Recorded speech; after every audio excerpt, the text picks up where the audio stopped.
fight, fight, fight.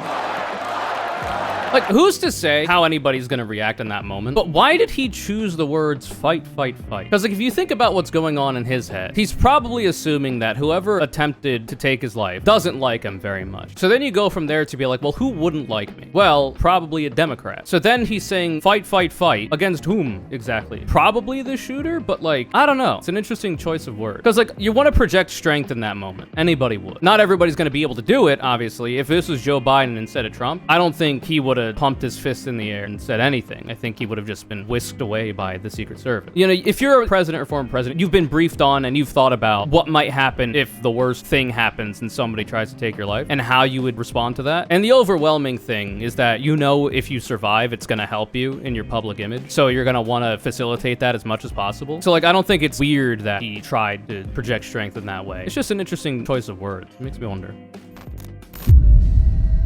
Oh, brother. The man himself. What's going on here? What's wrong with his ear? I don't know. Probably like scratched it too hard or something. I mean, we've all been there. Thank you very much. We've all had like an Thank you itch, very much. Wow. and like we just scratched it too hard, and it's like, ah, shit, that didn't look good. And thank you, Dana. Thank you, Kid Rock. Sometimes Nothing to be referred to ashamed as of. Bob. Friends, Romans, delegates, countrymen. fellow citizens, I stand before you this I'll evening bump it up with to a 1.25. message of confidence, strength, and hope. 4 months from now, we will have an incredible victory, and we will begin the 4 greatest years in the history of our country. Together, we will launch a new era of safety, prosperity, and freedom for citizens of every race, religion, color, and creed. The discord and division in our society must be healed. We must heal it quickly. As Americans, we are bound together by a single fate and a shared destiny. We rise together or we fall apart. I am running to be president for all of America, not half of America, because there is no victory in winning for half of America. Also, Democrats are demons. Democrats are evil. They're coming for your children. Democrat-run states are shitholes. But also, you know, he wants to be, you know, he's running for you too, or something. So tonight, with faith and devotion, I proudly accept your nomination for President of the United States. Thank you. You gotta work hard for that one. Where's Mike Pence right now? That's what I want to know. Why isn't Mike Pence his running mate? You'd expect him to be. He was the vice president. What happened there? That's weird. Yeah, no, he's probably hanging out somewhere. That's probably true. Thank you very much. He's just hanging out with some of the Trump supporters. Thank you very much. Let me begin this evening by expressing my gratitude to the American people for your outpouring of love and support following the assassination attempt at my rally on Saturday. It's probably disrespectful in this moment to have it be at 1.25 times. As you already know, the assassin's bullet came within a quarter of an inch of taking my life. So many people have asked me, what happened? Tell us what happened, please. And therefore, I will tell you exactly what happened, and you'll never hear it from me a second time because it's actually too painful to tell. Yeah. I wonder if he actually believes this. It was a war. I know he lies about literally everything. I will never trust a word out of this man's mouth. Much the same way that I wouldn't trust anything out of Biden's mouth. That said, I feel like an attempt on your life has got to be sobering in some capacity. If you're not a complete and total, like 100% psychopath. Now, he might be. Or he might be like 99%. And that 1% is enough to like give him some pause. Because like any president who has an attempt on their life, any world leader that has an attempt on their life and lives, is going to use that to your advantage. And you know, you should. Right? I'll never fault anybody for using the fact that somebody tried to kill you to your advantage. And like you lived to your, like that anybody would. But like when it comes to how he might feel about it personally, not in his public persona, I do wonder how he feels about it. And of course, you know, the people that like use it, like Bolsonaro, absolute piece of shit, who's had attempts on his life, has used it to his benefit, you know? And it's not to say that like, if there is an attempt on a world leader's life that like all of a sudden you should support them even if you didn't previously, even if you disagree with like every single thing they stand for. It's just to say that I understand that anybody in that position would, you know? Like, I feel like my first instinct would be like, what did I do to make a person want to do that to me? You know? What did I do? That'd be my first question. Like, how did this happen? Why would somebody want to do this to me? And I guess in the case of what we know about the perpetrator in this instance, he was just bored. Bro was literally just bored. Just a white boy Republican, bored out of his mind, fucked in the head probably. And I was like, you know what? I'm gonna get either Biden or Trump. And Trump was just the closest, apparently, from what we know about the dude's motivations. I don't know, it just makes me wonder what's going on in his brain as a result of it. It's not gonna change how I feel about him one way or another. It's just a curiosity. Butler Township in the great Commonwealth of Pennsylvania. Music was loudly playing, and the campaign was doing really well. This is at regular speed, I went to the way. stage, and the crowd was cheering wildly. Everybody was happy. I began speaking very strongly, powerfully, and happily. Because so weird, man. I don't know, dude. I'm not in that position. I don't know how I would talk about an attempt on my life as like the president or a public figure generally. But when like reciting the events, which could very well be traumatic, like even if you're a complete psychopath, you're not immune to trauma, right? Like it could actually have fucked them up mentally in some ways. I don't doubt that. So however it is you're gonna retell the situation, like I'll give you some wiggle room. But like it's just a weird ass way to talk about it, you know? I was up there, I was looking so good. I was looking hot as hell. Everybody was jealous. They were like, Donald, you're so slay. The most slay. It's just strange, man. Behind me and to the right was a large screen that was displaying a chart of border crossings under my leadership. The numbers were absolutely amazing. In order to see the chart, I started to, like this, turn to my right and was ready to begin a little bit further turn, which I'm very lucky I didn't do, when I heard a loud whizzing sound and felt something hit me really, really hard on my right ear. I said to myself, wow, what was that? It can only be a bullet. And moved my right hand to my ear, brought it down. My hand was covered with blood, just absolutely blood all over the place. All right, maybe he should go back to being like, it was so beautiful. I was talking very strongly, because at least that was interesting. Look, we've seen this, man. Like, I get that you're retelling it, and it's your right to as a person who had an attempt on your life. But I'm falling asleep over here, and this is something that like should be like interesting to anybody, no matter who you are. It should not be hard to make this story interesting, to have it not be boring. And yet, here we are. So like maybe something did change in him. He's still a piece of shit.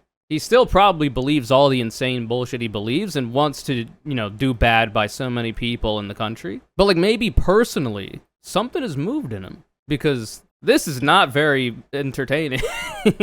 He's not projecting strength right now is the thing. And that's what you would want to do in this moment. Like, nobody expects humility from Trump, because nobody would ever believe it at all. And you would expect him to, like, play it up a little bit, because he loves working the crowd. But it's just not happening. Very serious that we were under attack, and in one movement proceeded to drop to the ground. Bullets were continuing to fly as very brave Secret Service agents rushed to the stage, and they really did. They rushed to the stage. What is this over here? This person. Is this a person? Or like a mannequin? What's going on over here? These are great people. Is that it? No, it's a real image. What do you mean, is that AI? It's a real image from a photographer. At great risk, I will tell you, and pounced on top of me so that I would be protected. There was blood pouring everywhere, and yet, in a certain way, I felt very safe because I had God. You had literal human shields over you, because that's what the Secret Service is meant to do. It wasn't God, brother. There were human beings who've trained their entire lives to essentially be your human shield. And that's what they were doing in that moment. Give them some credit, man. God damn. The amazing thing is that prior to the shot, if I had not moved my head at that very last instant, the assassin's bullet would have perfectly hit its mark, and I would not be here tonight. We would not be together. The most incredible aspect of what took place on that terrible evening in the fading sun was actually seen later. In almost all cases, as you probably know, and when even a single bullet is fired, just a single bullet, and we had many bullets that were being fired, crowds run for the exits or stampede, but not in this case. It's very unusual. I will say, many people will talk about how, like, oh, why didn't anybody run? Why did nobody in the crowd, like, try to leave? For one, I'm sure some people closer to exits might have. For two, some people might not have even known what the hell was going on, because the crowd was so loud that you might not have heard the initial shots. You might just be seeing some shit on the stage, right? Like, who knows what the hell's going on in your head in a crowd like that, that's that loud, that's got that much shit going on? And it is for the better that they didn't run. Like, obviously, if it was, like, more of a threat to everybody in the crowd, the evacuation of a crowd that large is not that easy. And it's especially not easy to have happen in an orderly capacity, in an efficient capacity that doesn't lead to people, like, crowding up on exits and blocking them. This is a big problem when it comes to fires, which is why anytime you've ever learned about any fire drill, you've learned that you have to go in a calm, orderly fashion. Because otherwise, the amount of people that could build up in a doorway or in an exit way might be such that nobody can actually get through. That people are getting squished in that area, and then it could be a problem for everybody. So any kind of evacuation that may have happened, it's actually going to be better that a lot of the people in the crowd didn't try to run for exits necessarily. Now, you would expect people to, like, try to orderly evacuate, because I'm sure people there had to evacuate after the fact, once the threats were neutralized or whatever. But, like, it's, like, a genuine concern. But I think the primary reason why they probably didn't all try to rush to leave is because they didn't really know what was going on. Because how could you in that situation, you know? You're kind of just waiting for direction from, in this case, the Secret Service. Because you see Trump go down, and you see the Secret Service run over to him. You might not have even heard those gunshots. Like, especially the initial gunshot from the perpetrator, that one, depending on how far away he was, it would have been even harder to hear. The Secret Service sniper that there's video of, that one you probably would have been able to hear a little bit better. Anyway. So this is in one way to, like, dispel some notions that some people might have about it being so-called staged or whatever. Like, that's a completely fundamentally uninteresting conversation, because, like, if it was or wasn't, the effects are going to be the same. The only way that it being staged, if it was, which I don't think it was, the only way that that would become relevant is if proof could be found for it, and it might not even matter, you know? It's just a fundamentally uninteresting conversation. So it's to dispel those notions, for one, and for two, to dispel the notions that Donald Trump is giving about, like, any kind of perceived, like, strength that the crowd might have had, or, like, presence of mind, or, like, God guiding them to remain, or anything like that, is also ludicrous. The primary reason why people didn't flee is probably because they didn't know what the hell was going on. Simply put. And that's nobody's fault. It's just how it is. This massive crowd of tens of thousands of people stood by and didn't move an inch.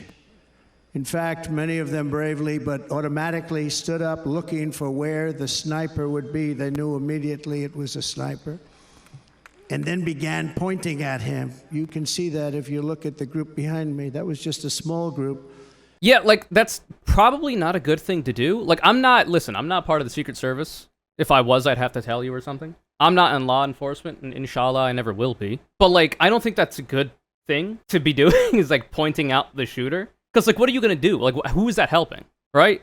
You should be trying to protect you and yours, first and foremost. And pointing out the shooter is like, hey, I'm a target, Lamau. You know, I'm trying to give away your position, person with a loaded gun. Like, you're making yourself a target and putting yourself at risk, for one. For two, you're putting people around you at risk, because if the shooter tries to take you out, theoretically, like, they could hit people around you. That did happen with the firefighter who died in Collateral, it would seem, because he wasn't the target. And for another thing, I don't think the Secret Service needs your help with that, you know? Like, I'm not gonna, like, give anybody shit for doing it, because, like, who knows how you're gonna react in a moment like that, where, like, you're in an active shooter situation, much less an active shooter situation involving the president, or I guess I should say former president, the would-be, maybe, future president again, you know? Like, it's an insane situation to be in. Nobody knows how they're gonna react. I'm not, like, saying that what anybody did in that moment in the crowd was bad or wrong, or they shouldn't have done it, like, at a values level, or whatever. I'm just suggesting that giving them, like, praise and accolades for doing what, in hindsight, is probably not a good idea. Probably not good, generally speaking. That's all I'm saying. And frankly, it's more interesting to speculate about the human condition and how people react to moments like this. It's more interesting to do that than listen to Donald Trump speak about it, frankly. I'm truly just yapping. Nobody ran, and by not stampeding, many lives were saved. But that isn't the reason. That's fair. That they didn't move. The reason is that they knew I was in very serious trouble. They saw it. They saw me go down. They saw the blood and thought, actually, most did, that I was dead. They knew it was a shot to the head. They saw the blood. And there's an interesting statistic. The ears are the bloodiest part. If something happens with the ears... Wait, so he's saying that the reason that nobody left, this is his speculation, though he's not saying it like it's speculation, he's saying it as like a matter of fact, is because they were aware it was an active shooter situation. They thought that he was dead, so they stayed for what reason exactly? Like, I'm genuinely, like, confused as to what he's trying to get at here. He's trying to big up the crowd in some way, obviously, as, like, being so loyal to him or something, or, like, a tactically sound mind, or something like that. I'm unsure. This beautiful crowd, they didn't want to leave me. They knew I was in trouble. They didn't want to leave me, and you can see that love written all over their faces. See, like, that's weird, because it is overwhelmingly likely, in my mind, that the reason why they didn't leave is because they didn't know what the fuck was going on. It's the most obvious and easy answer. But this cult shit is just so weird, man. They didn't leave, they thought I was dead, they loved me so much, that's why they didn't leave. Very strange stuff. They're incredible people. Bullets were flying over us, yet I felt serene. But now the Secret Service agents were putting themselves in peril. They were in very dangerous territory. Bullets were flying right over them, missing them by a very small amount of inches. And then it all stopped. Our Secret Service sniper, from a much greater distance and with only one bullet used, took the assassin's life, took him out. I mean, to be fair, though, he had a better loadout. The perpetrator, like, kind of just spawned in with, like, intro gear. He only had iron sights. Because he's like, oh, it's such great distance, much greater distance with one bullet. Like, yeah, no shit. The Secret Service sniper was doing better. He has a better loadout. He has more EXP in the game, man. You can't be giving shit to noobs. They just started playing, man. It's messed up.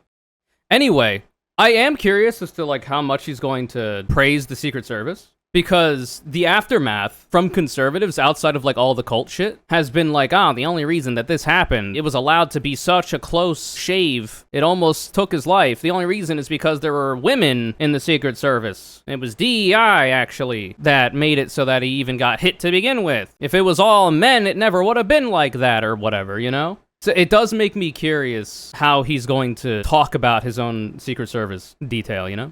I will say, I was watching the RNC, it was like yesterday, where Trump walked out, or like it was whenever he first walked out. And I noticed that all the Secret Service following him were dudes. I wonder if that's intentional. I'm sure the ones that were there on that day are like not going to be continuing to be his security detail, man or woman, whatever. Not because of how they acted, but because they're part of that investigation now. And that's probably what's occupying their time. But it doesn't make me wonder. You know? Maybe that was literally every single woman in the Secret Service, and that's why it was all dudes at the RNC. Who knows? Who's to say? Like, and it's not even yet. And obviously the Secret Service members who were dudes that day are not getting any shit. And it's simply because they don't like women. It's pretty simple. I'm not supposed to be here tonight. That's supposed to be here. Not because, you know, it should have gone a bad way, but because he should not be eligible to run for president because he's been convicted of felonies. Motherfuckers get convicted of felonies and can't vote anymore. How are you allowed to be a convicted felon and run for president? Doesn't make any sense. Dude's getting locked up for a dime bag of weed on federal charges and can never vote again. Messed up. I stand before you in this arena only by the grace of Almighty God. It's crazy how much paranoid delusions have been normalized in this country, man. Can you imagine somebody's up there and is like, it is only by the voices in my head that I'm here today? Everybody would look at you like you're crazy. Because you are. And, you should probably get medical attention to try to help you with that. But as long as you say it's a religion, and specifically in the case of the United States, Christianity, it's totally fine. And this is to say that religion was actually invented by the elite cabal of schizophrenics in order to give themselves a way out and to, provide cover for them. I'm sorry. Reports over the last few days, many people say it was a providential moment. Probably was. When I rose, surrounded by Secret Service, the crowd was confused because they thought I was dead. And there was great, great sorrow. I could see that on their faces as I looked out. They didn't know I was looking out. They thought it was over. But I could see it. I wanted to do something to let them know I was okay. I raised my right arm, looked at the thousands and thousands of people that were breathlessly waiting, and started shouting, "Fight, fight, fight." Like, who's to say how anybody's going to react in that moment? But why did he choose the words fight, fight, fight, is my question. Because, if you think about what's going on in his head, he's probably assuming that whoever attempted to take his life doesn't like him very much. I think that's a fair assumption. So then you go from there to be like, well, who wouldn't like me? Well, people that aren't Republicans, for one, so probably a Democrat, right? So then he's saying fight, fight, fight, against whom exactly? Probably the shooter, but I don't know. It's interesting. It's an interesting choice of words. Because, you want to project strength in that moment. Anybody would. Not everybody's going to be able to do it, obviously. If this was Joe Biden instead of Trump, I don't think he would have pumped his fist in the air and said anything. I think he would have just been whisked away by the Secret Service. Not everybody would be able to do it, but I think most people, if you're a president or former president, you've been briefed on and you've thought about what might happen if, the worst thing happens and somebody tries to take your life. And how you would, respond to that. And the overwhelming thing is that if you survive, it's going to help you in your public image. So you're going to want to facilitate that as much as possible. So, I don't think it's weird that he tried to project strength in that way. It's just an interesting choice of words. It makes me wonder. Because, you could think about it, fight back against, the Democrats, I guess, at the ballot box. But, you're in a firefight right now. Or were, anyway. So it's it can also be interpreted as a call for violence, to respond with violence in kind, which, theoretically, you wouldn't want it to be interpreted that way, but it certainly could be.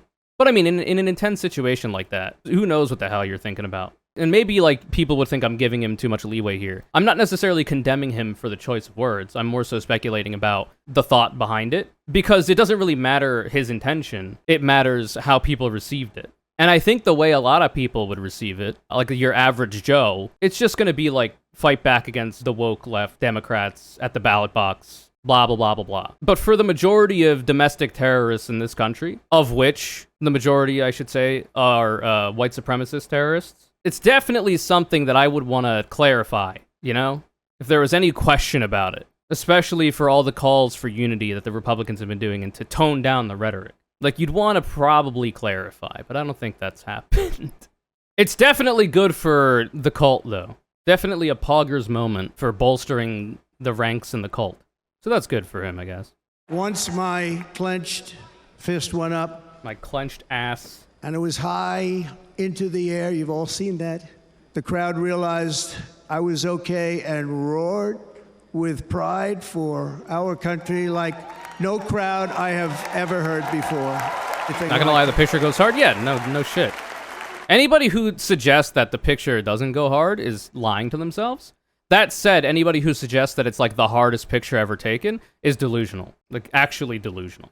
There are so many better ones. You've got the picture of the monk who was self-immolating. You've got pictures of protesters of a variety of causes, like in the civil rights movement, even more recent civil rights protests, like from BLM, or the anti-genocide protests when it comes to Israel's genocide of the Palestinians. There are much more pictures of a similar quality in terms of like the scenario that are better, you know?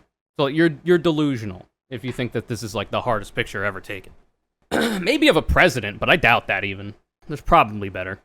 Yeah, the Tiananmen Square guy in front of the tank, for sure, yeah. The one of the black dude drinking from the whites only fountain is pretty good. Malcolm X looking out his window with the rifle is pretty good. There are so many better ones. Better not only in like quality and in like context, but also even in terms of politics. Because a lot of the people that I've described are actually fighting back against oppression, whereas this is an oppressor that survived an assassination attempt, and that context is just not that great. You know? Unless you're in favor of oppression. Like, on aesthetics, I can acknowledge that the picture does go hard, but context is important as well. And the context of a variety of people protesting oppression, and the pictures that come from those, so much better. Tragically, the shooter claimed the life of one of our fellow Americans, Corey, Comperatore, unbelievable person, everybody tells me. Unbelievable. It's crazy that God was just like, he just fucking blocked that shit from Trump's head, ricocheted straight off. Couldn't get there in time to block it again, and it got that firefighter in the crowd. It's fucked up. Listen, you know, it's not The Matrix, man. It's not a movie. Even God has his limits. Now, if it was me, if I was God, I would have, well, you know, in this specific context of, like, acting in the mind of God at the time here, clearly he wanted to save Donald Trump, you know? So, like, you would have knocked it away in that way. It would have gone toward the person in the crowd, and then he would have knocked it in such a way that it would have gone, like, upward, you know? And at such an angle that it went up and then fell down and hopefully landed, like, in the field with nobody in it. And at worst, like, landed on the head of, like, somebody actively killing an innocent person. Or attempting to, I should say. You know?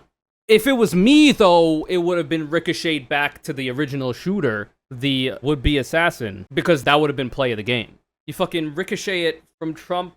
You ricochet it away from the firefighter in the crowd. It's in the sky. You go hit it again from the sky. It bounces off, hits the original shooter. That's play of the game. Seriously wounded. Two other great warriors. Spoke to them today. David Dutch and James Copenhaver. Two great people. Like, think Netero from Hunter x Hunter. With, like, his Nen ability with the hands. Pew, pew, pew, pew, pew.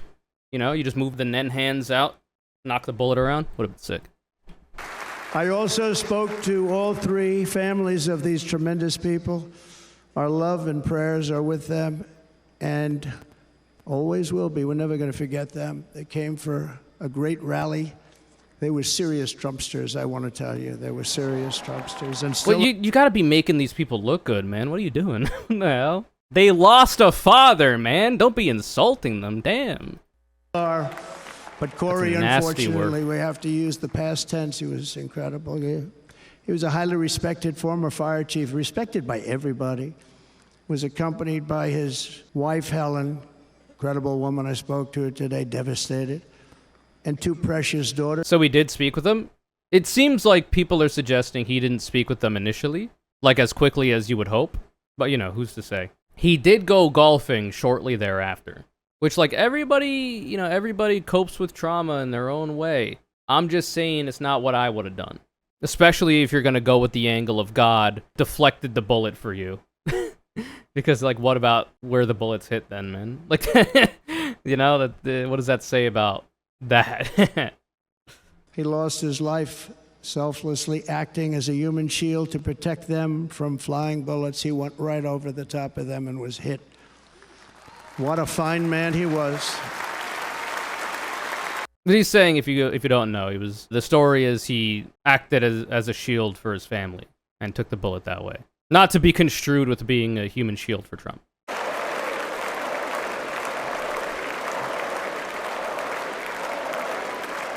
Oh, so it was a mannequin. Okay. And it's his jacket. Okay, I see.